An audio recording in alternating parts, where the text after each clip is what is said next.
Yeah, I can see. You should be able to see who is participating as well. So right now I can see that there's 2 attendees.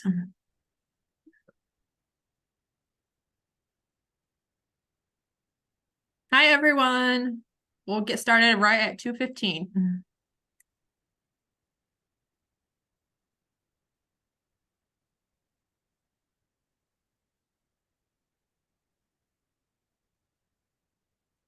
I wanna love you as you are, but I won't let them break me down to dust. I know that there's a place for us, for we are glorious.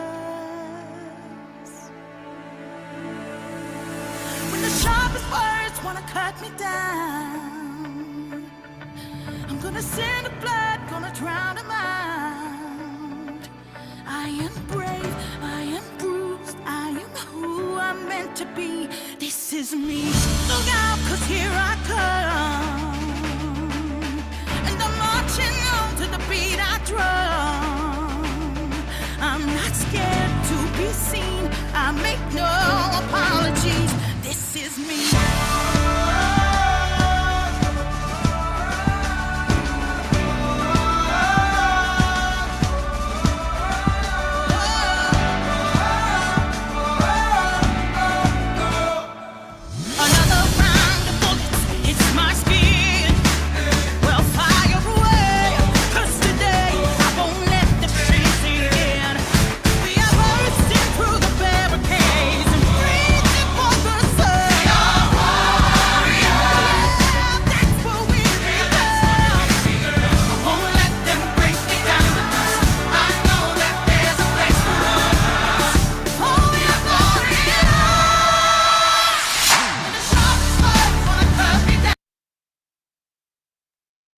Hi, everyone.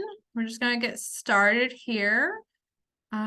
So my name is Felicia Houston. I am the Assistant Director of Digital Media and Operations for the IEP Technical Assistance Center. Welcome to Breaking Down Barriers Fall Symposium presented by the Indiana Council for Exceptional Children. Thank you for joining us today. This session will be recorded to share after the conclusion of the symposium.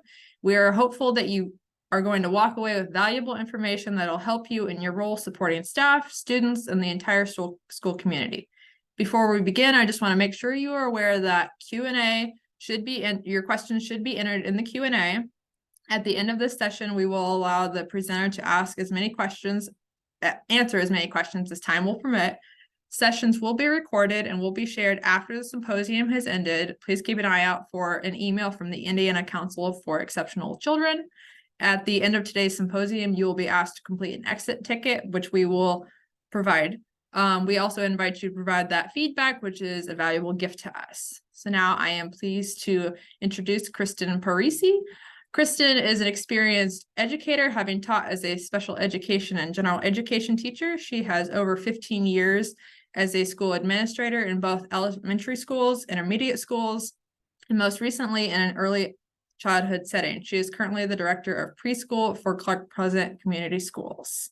All right, and you can take it away. All right, well, hello, everyone. Let's see.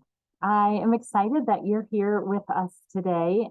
And as you were entering into the webinar, I had some music playing on the background. It's an inclusion playlist that I found from Paula Kluth. So I'll make sure that you have access to that as well today. So welcome to the session on building inclusive early childhood classrooms and environments. My name is Kristin Parisi, and I'm the director of Clark Pleasant Early Learning Center, which is a part of Clark Pleasant Community Schools. I'm glad that you're here with me today, and I hope that we can have lots of discussion and Q&A as we learn more about building an inclusive early childhood environment.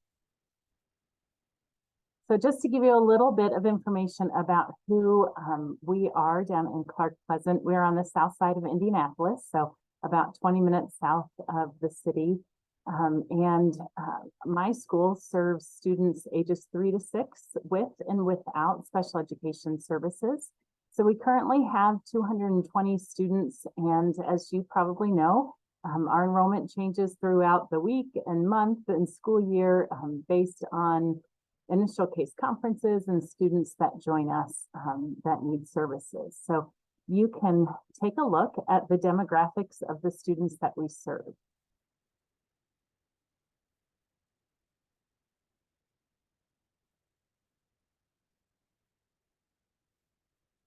And we've got a lot of content to cover today. So here is our roadmap. We'll be talking about some of the facts of inclusion and the barriers as well.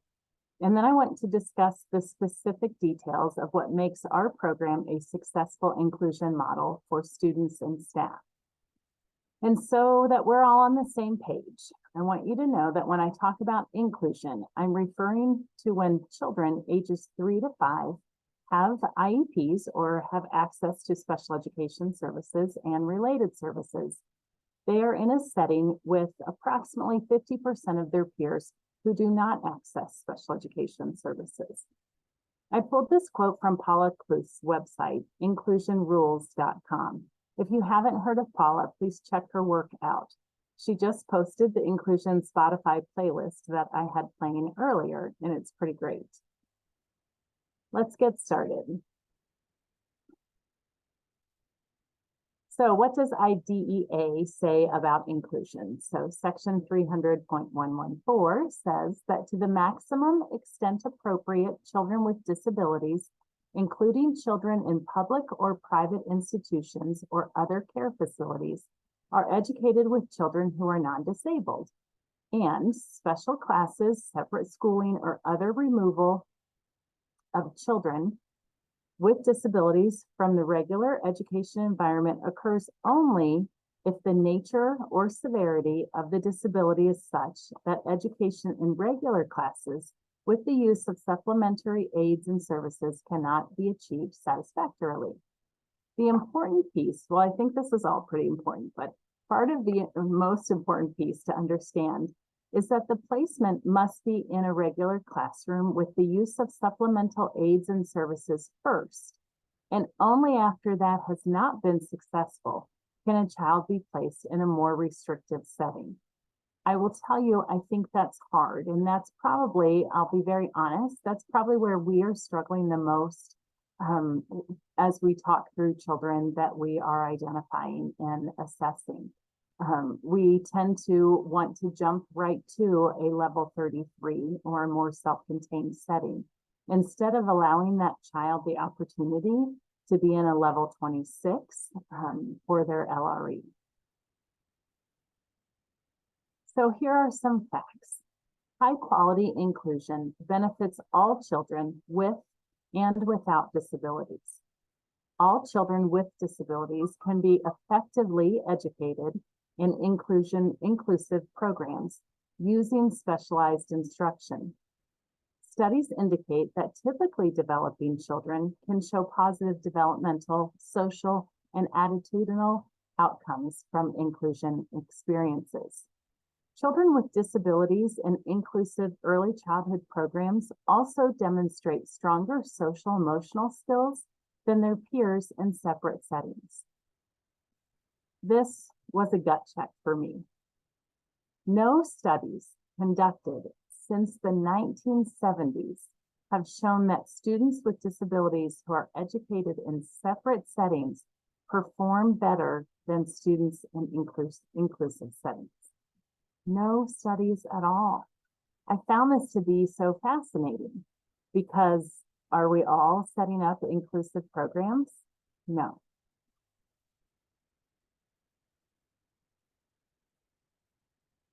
So what are some barriers to preschool inclusion?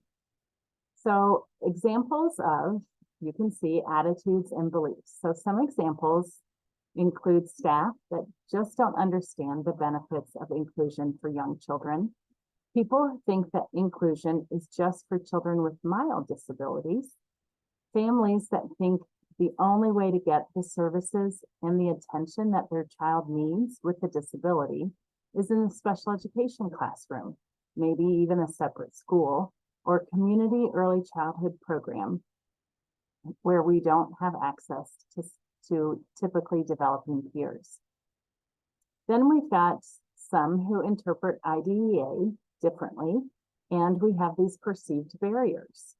So that might include somebody's interpretation of IDEA's free and appropriate public education and the LRE requirements as only allowing preschool, special education, and related services to be delivered in preschool programs operated in a public school building as opposed to non-public school settings, such as the child care or Head Start, where services can absolutely be delivered. In fact, a mixed delivery system of public and private high-quality early childhood programs could be important to increasing the availability of inclusive opportunities for children with disabilities. We all know how difficult it is to retain staff, right? Are you all in that same boat with me? And it certainly seems that once we find someone good and we train them, then they leave us. Sometimes they leave us for a higher paying job, right? We work hard to make sure that we have quality staff, that they are well trained, and that they are knowledgeable in the field of early childhood education.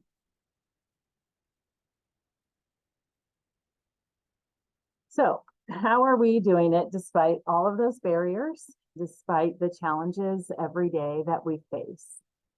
So I believe that we're successful at Clark Pleasant Early Learning Center at having an early childhood inclusive program, first and foremost, because we value common planning time.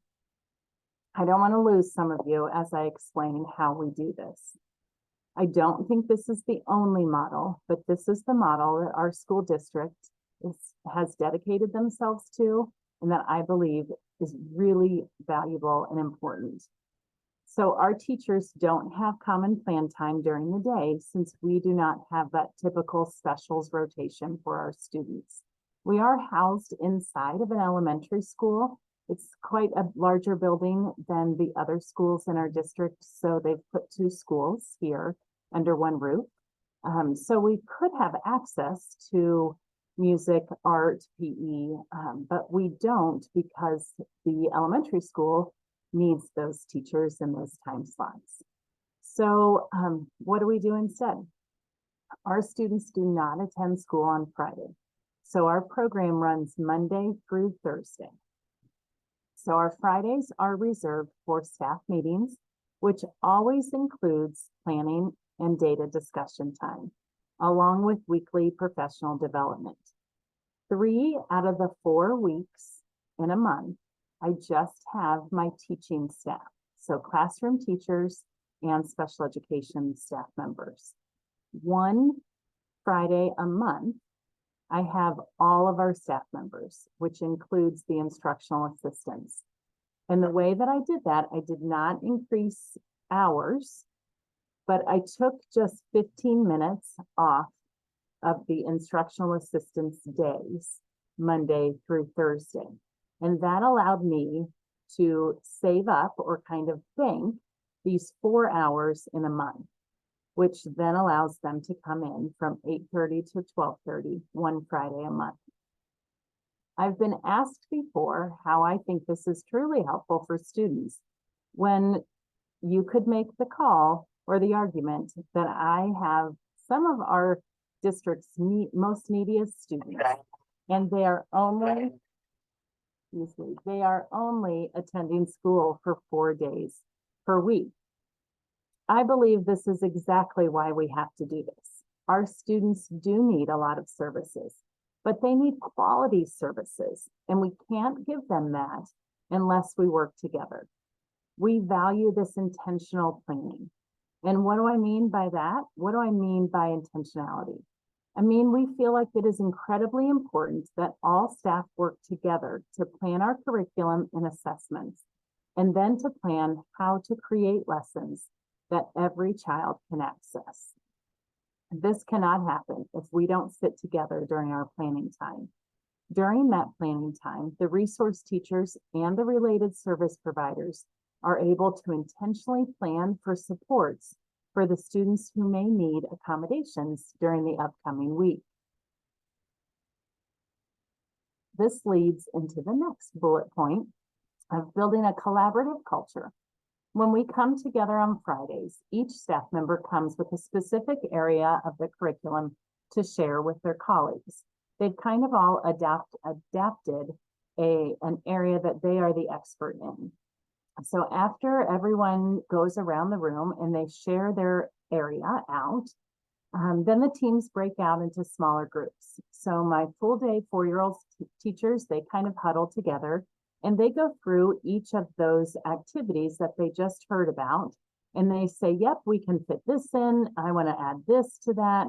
I've got students who need a little bit more support on a skill we taught last week, so I need a review activity. They do that common planning together. We do that with our full day 4s teachers and then our half day teachers as well. And we have already taken our curriculum and we have aligned it to the new Indiana Early Learning Standards.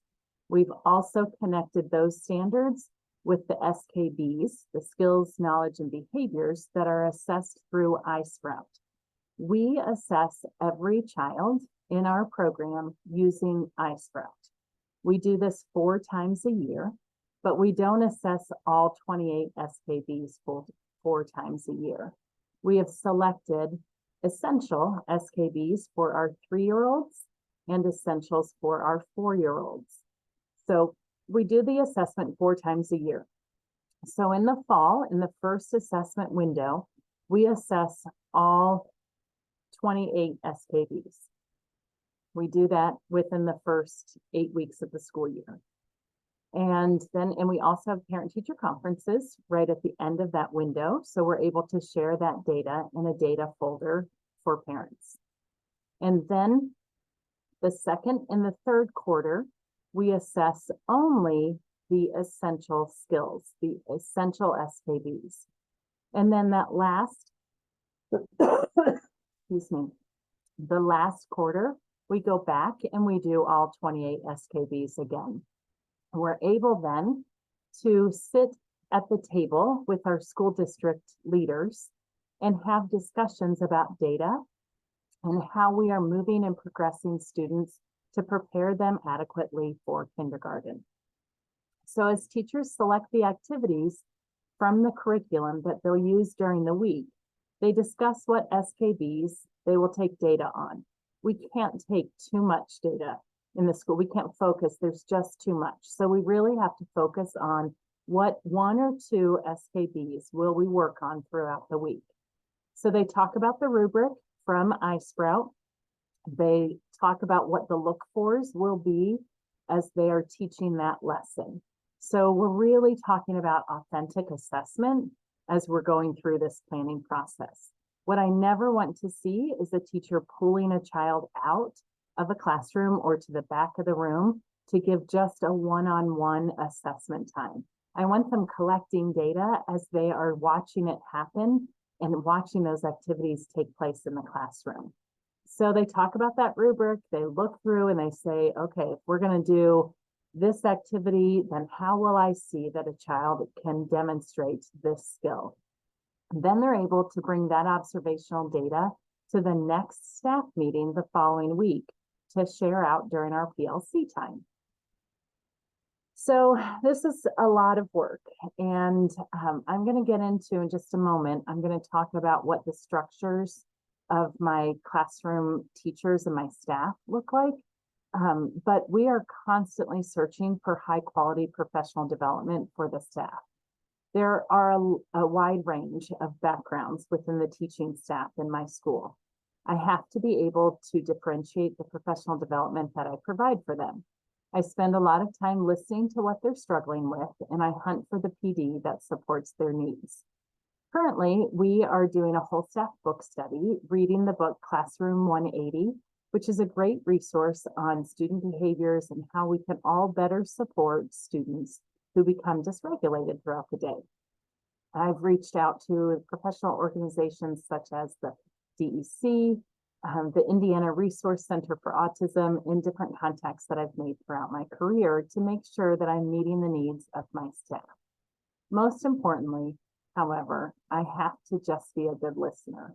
I spend time in the classrooms to see what needs are popping up, and I work hard to provide support and education to everyone so that all of our children can be successful.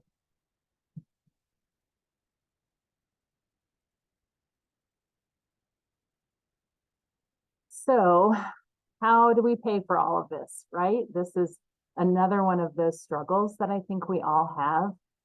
This past summer, I watched a great video on the Indiana Learning Lab regarding funding streams for early childhood programs. So it's so important that school leaders understand the variety of funding that is available for our schools and programs.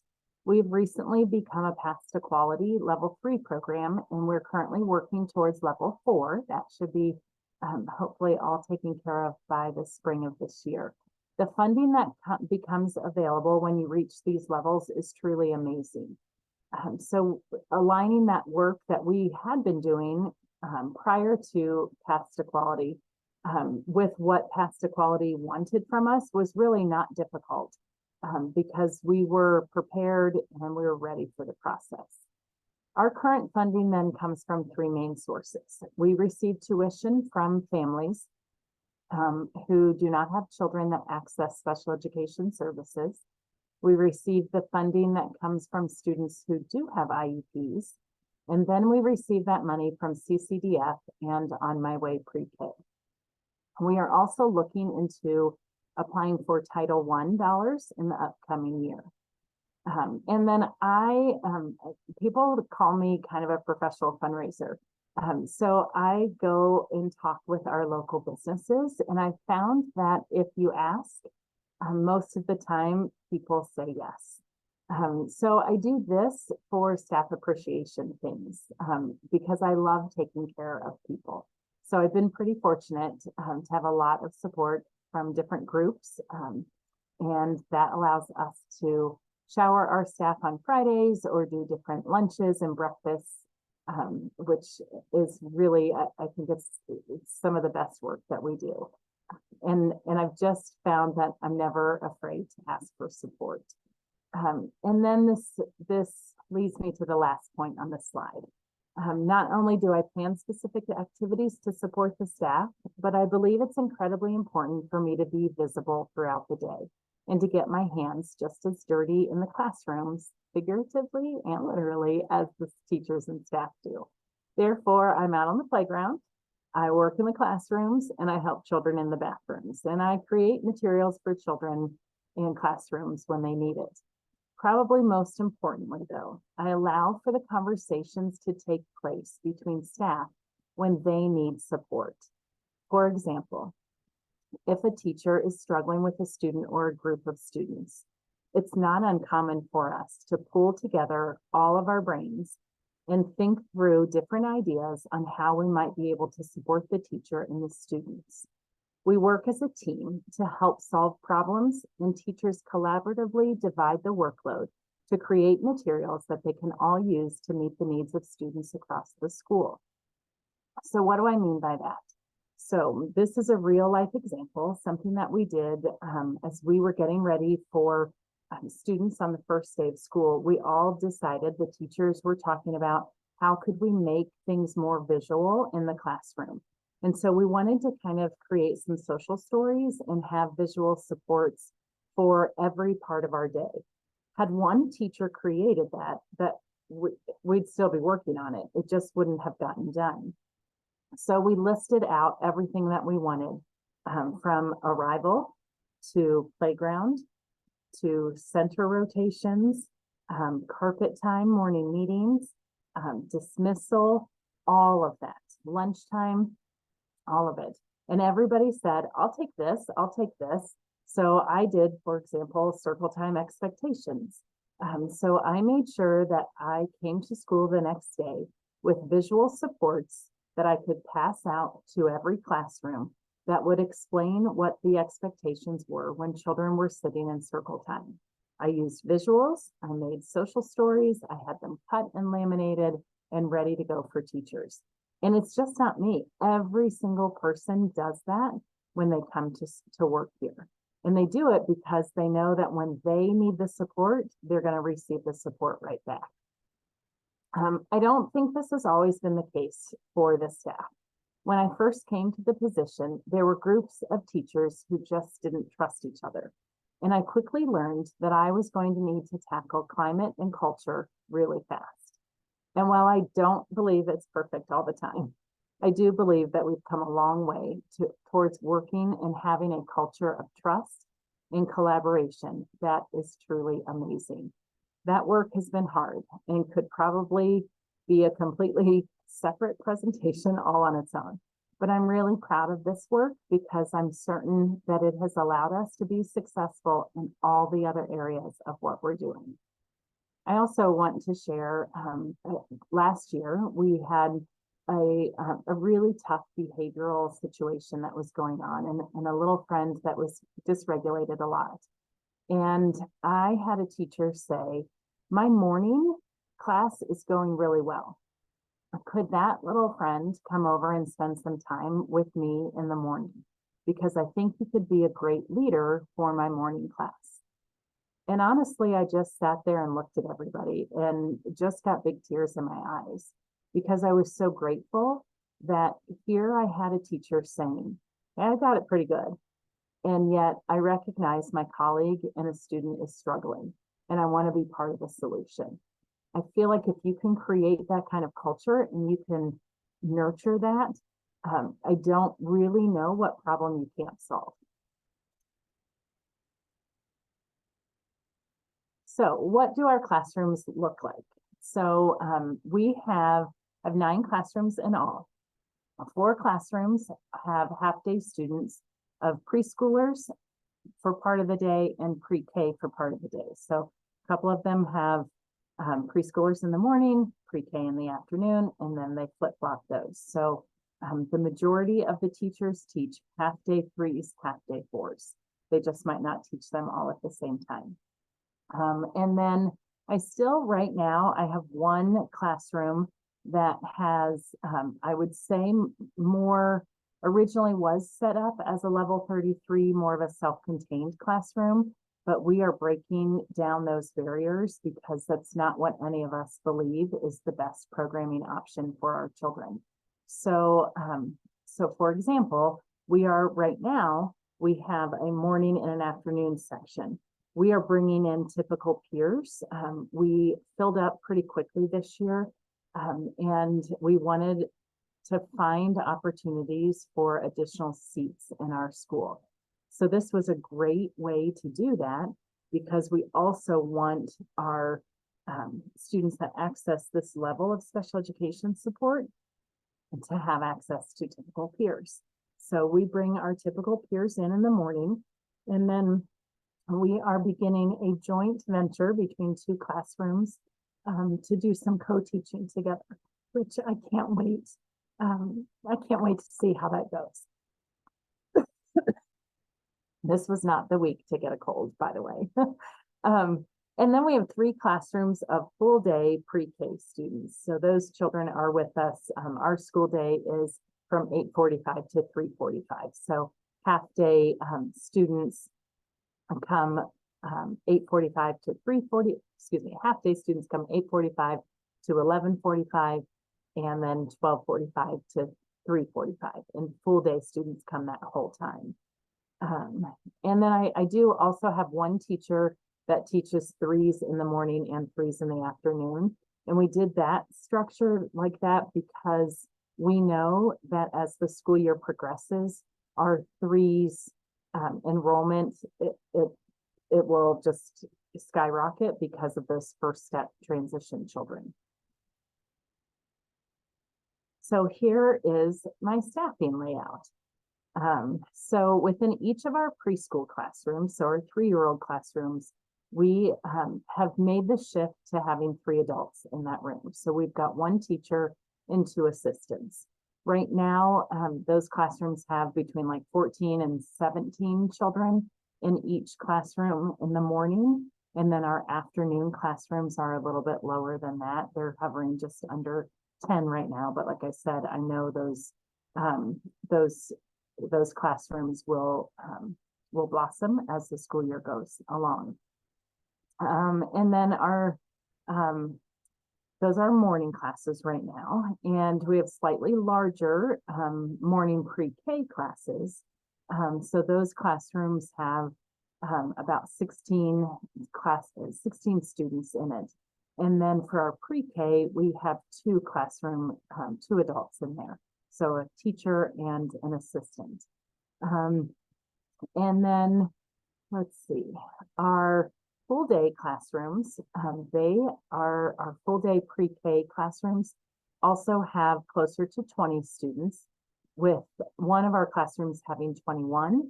That classroom has a student that does need access to a full-time one-on-one assistant because of some health and safety issues. So that room has 3 adults in it. And I know certainly that our numbers will grow throughout the years we take on new referrals, but we try to do a really nice job of balancing that out through the school year. So you can see we've got 8 classroom teachers then, 1 licensed special education teacher in a classroom setting. One of my teachers has an elementary license, and then the other 6 have CDAs, and they are not paid on the teacher contract. The others are paid as teacher contracted staff members. And then for our instructional assistants, we've got 2 in each classroom for our preschool rooms. Pre-K has at least 1 instructional assistant. If we've got the opportunity to slide a second IA in there, I do. Our level 3 classroom does have 2 IAs in there. That helps us as we look for additional time for inclusion.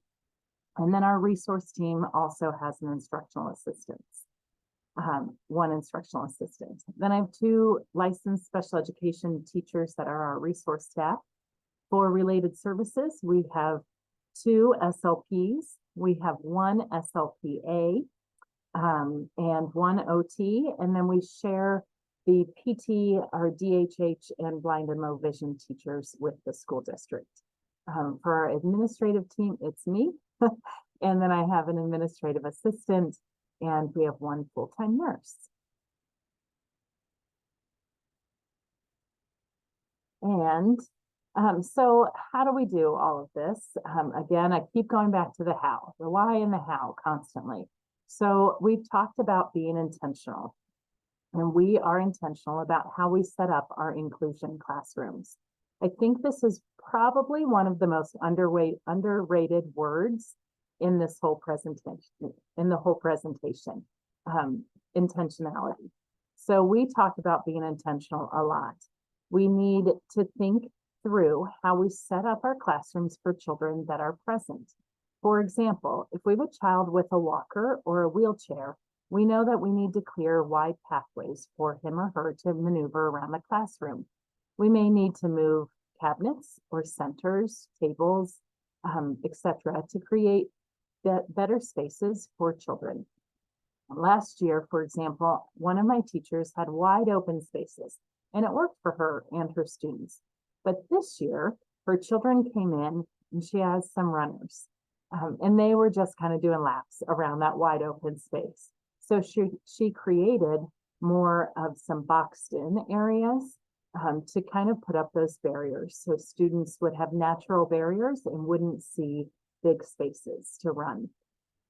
I spent some time in a classroom this morning, actually. And when the students left from the morning class, we pushed some cabinets together because what I saw today made me think that children are too stimulated in that classroom. And so, so we're taking some things away. We look at those opportunities all the time when children are communicating through their behavior. So their behavior is telling us something needs to change. And a lot of times I think it's the environment. Then we spend the first few weeks of our school year practicing routines and procedures. We practice how to walk in a line, how to use the restroom, how to wash our hands, etc. And we have visual supports all over this place to help us with that. And then throughout each day, we are always looking at the group sizes within the classrooms. And specifically, What are we doing that day, and how can we help children to be more successful than they were the day before? Sometimes this means we need to push in extra support for a specific lesson. Because we have the time to plan on Fridays as a staff, we identify these moments throughout the week and we work to proactively solve the problems before they've even started. We also want to make sure that we're always using developmentally appropriate materials, which means that we vary our materials based on the children in our classroom and the activities that we are doing. So last year, we identified a need in our curriculum and we worked to figure out how we could close that gap. That required us to purchase some additional materials to fill the voids and to ensure that we were meeting all the needs of our students. That gap or that need that we really felt like we were struggling with happened to do with some fine motor skills. So the curriculum that we had been using, I felt like was good in the sense of it created this really great language enriched classroom.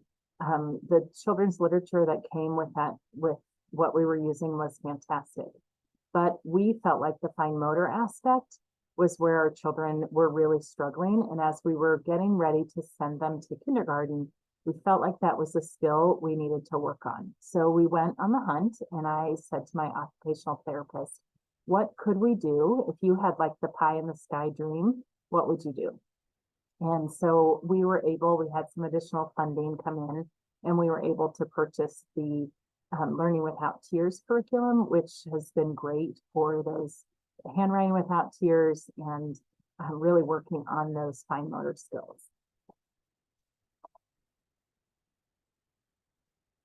So that's just an example of how we have become responsive to the needs of our classroom.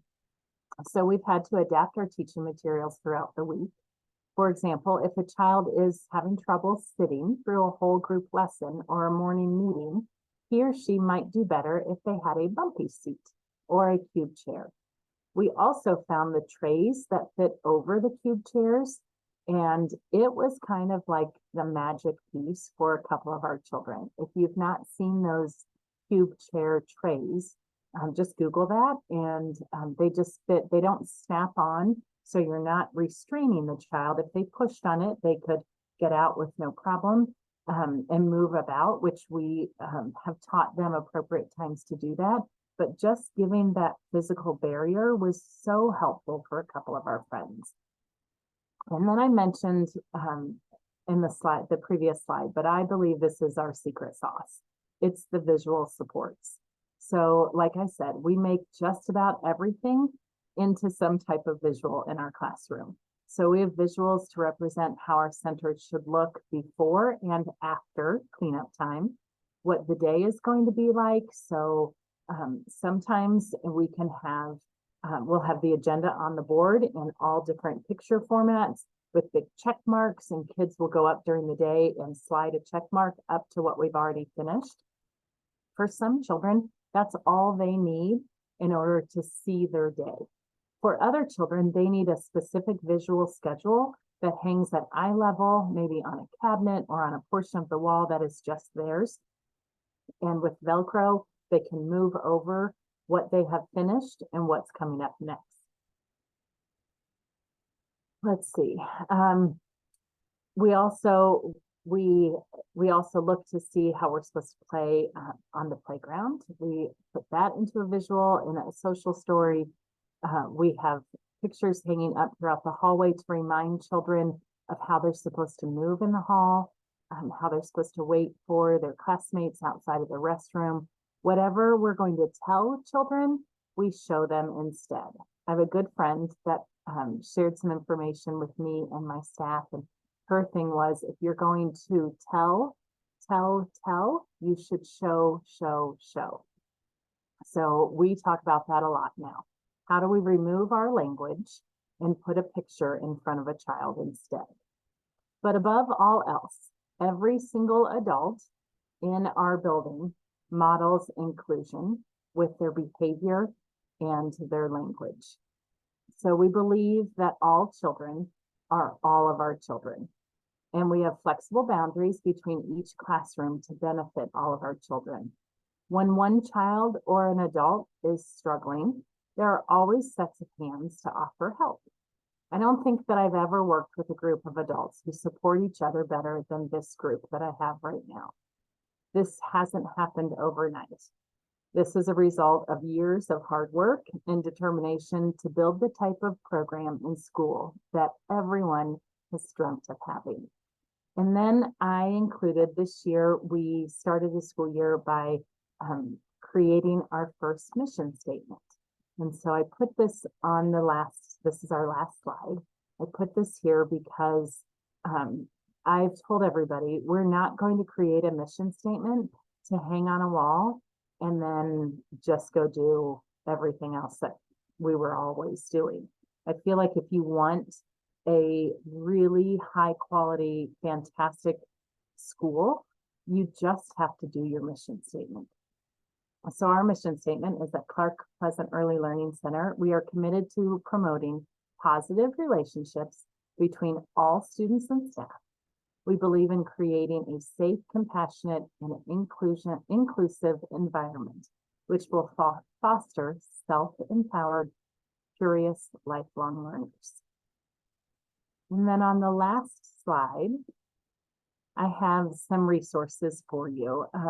The first two are resources where I was able to pull some material from for today. And then that middle section, the Indiana Learning Lab, Keep Indiana Learning in the Future Focused Learning Series. First of all, if you are not deep into the Indiana Learning Lab, you are missing out on so many amazing resources. You can just Google Indiana Learning Lab. It is through the Indiana Department of Education. So it has pre-K through 12 material on it. Kelly Cervasi is our new director of kindergarten readiness, and her office has done an amazing job of packing the Learning Lab with great resources for us. I feel like early childhood sometimes gets forgotten, and Indiana is working really hard to make sure that that doesn't happen. Keep Indiana Learning is a department of CIESC. There are several different blog posts, webinars, articles, things that will help you as you are developing an inclusive program. And then the Future Focused Learning Series is actually happening right now throughout the state. And we have developed modules and presentations that will break down and go through the new Indiana Early Learning Standards. So if you are not aware, we no longer have Early Learning Foundations. We have Early Learning Standards, and they are right in alignment with the K-12 standards. So it's great work. And tomorrow we have one more live presentation in Columbus, and then we will record sessions and have a virtual summit as well. So those materials will be put on the Learning Lab. Also, get in there, dive in there, tease things apart. You can go down a rabbit hole and get lost in all of the work. Two things on the Learning Lab and throughout the Future Focused Learning Series that I would dive into. If you've not made yourself copies of the new Indiana Early Learning Standards, I would do that. And then I would really go through the frameworks that have been created. They are fantastic and really will help you and your staff as you are implementing the Early Learning Standards. And then I also found some great information on the Early Childhood Technical Assistance Center website. Okay.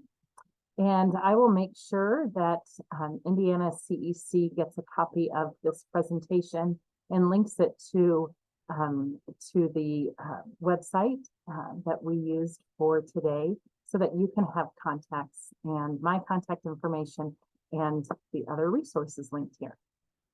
Okay, Felicia, any questions for us? Yes, we do have a few actually. The first question is, how did you get buy-in at the start of bringing in gen ed? Preschool, pre-K, many schools are not offering a gen ed preschool pre-K program, therefore only an LRE of 33 is happening with many? Right. So I will say that when I came to Clark Pleasant, they already had typical peers as part of the model for the preschool and pre-K program. But I came then right in the middle of COVID. And so a lot of those typical peers did not return after we returned to in-person learning. And so we had to build that base back up. And I suppose that could have been a time that the district said, you know what, we don't want to do this. But I've just always stood for inclusion. I have always said that our children are not going to be able to shop at a Target that is just for children with disabilities. There's not going to be a neighborhood for them to move to where only children who access special education services get to live there. And so if we don't teach our children with and without disabilities how to work in a world and shop in a world and live in a world where everybody is different, we are missing the boat big time. So we just started, you know, it's just always been something that I've talked about. If I was to move to a district that did not have typical peers, I would begin by going through the research. I mean, the research is really clear. Paula Kluth spoke to our school district last year, and I won't get the exact quote right, but she mentioned to us that the research is very clear. The earlier you exclude children, you are guaranteeing the exclusion to last longer and longer in their lives. So I just feel like how do we do this any other way? We also matched the funding for students that come to us with IEPs with our tuition. So, so there wasn't really, you know, there's not a way that a district could say, well, we get more money if no, we don't. So our half day pays the same as what we receive for students with IEPs. Our full day is double that. And then because we receive the On My Way pre-K funds, we don't charge market value. So we get an additional bump that we get to collect from On My Way pre-K. So, you know, sometimes I think that the big barriers are the funding and the actual space. So we are maxed out right now in this building. I am timid to expand to other buildings, mostly because I worry about leading that when we're divided into different spaces. But I think that's what we're going to jump towards next, because we can create more seats that way. And ultimately, the benefit is as kids get into kindergarten, when we know that they've been a part of our high quality program, they're going to be better suited for kindergarten success. What else? Next question. What was the name of the chair you referred to? Oh, it's a cube chair. So, you know, it's just a plastic, I think you all can still see my screen. So just this cube chair. And then we purchased the cube chair trays. It's this, and it literally just sits right on top of the armrest of the cube chair. Okay. And then the final question, did you always have 4 days, or did you at any time in the past have 5? Yes, the school, before I arrived, the school did have 5 days of instruction. And that's when they realized they didn't have any time to plan. And so it was about the time that I came in. I started this job in January of 2021. So in August of 2020, when they returned to school after COVID, that's when they made the switch and they went to 4 days. And we never, I know there are some families that need to have 5-day-a-week care. And I can appreciate that. I needed that when my children were little. And so sometimes we are not the right program for those families. I have been told, and I do believe it's easier for them to put together one day of care. So they can maybe rely on a grandma or a grandpa or a neighbor or an aunt or somebody like that to help them out with Fridays. But we're full constantly. So I know that we are not hurting the growth of our program because of it. And again, when I talk to parents about it, I just continue to talk about why we do this and why it is so important. One additional piece that we do that I didn't put in the presentation, I'm not sure it fits with inclusion, but it's something that I love that we do. At the beginning of the year, we delay the start of our school year by 3 days. And we do that so that my staff can go to the kindergarten buildings and they go in to support our previous students. So they are there for the first day of kindergarten. So it's automatically a familiar face. We have pushed all of our visual supports that we used in the previous years. We've already sent that well ahead of time. But then our teachers show up with the visuals that we used in our building. So I love, again, I call that a little bit of our secret sauce also. Ironically, this book came in the mail. Oh, you won't be able to see it, will you? It is called the Preschool Inclusion Toolbox.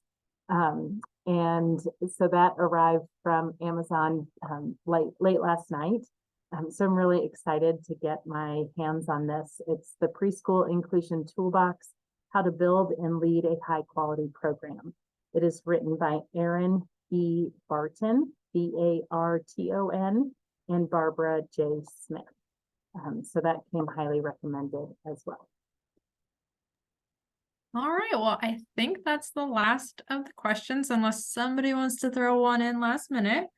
So thank you so much, Kristin, for sharing your expertise with us today. Participants, before you leave, please remember to go to the chat and click on the link that should be down there below to provide feedback on the session and the symposium. You can complete the feedback form after each session or at the end of the day. This form is required to receive PGP points for your attendance today. The link is also available on the symposium's main page on Sched.